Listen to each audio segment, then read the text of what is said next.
Sayings of the Holy Prophet Muhammad, peace be upon him, narrated Abdullah ibn Amr.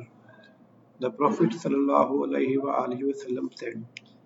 a Muslim is the one who avoids harming Muslims with his tongue and hands, and a Muhajir is the one who gives up all what Allah has forbidden. ہم سے آدم بن ابی ایاس نے یہ حدیث بیان کی،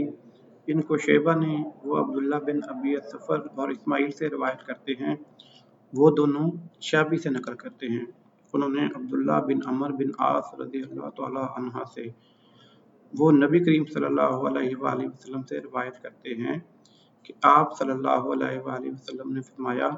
مسلمان وہ ہے جس کی زبان اور ہاتھ سے مسلمان محفوظ رہیں، اور مہاجر وہ ہے جو ان کاموں کو چھوڑ دے جن سے اللہ نے منع فرمایا۔ ابو عبداللہ امام بخاری نے فرمایا اور ابو معاویہ نے کہ ہم کو حدیث بیان کی داؤد بن ابی ہند نے،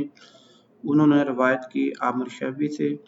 انہوں نے کہا کہ میں نے سنا عبداللہ بن عمر بن عاص سے،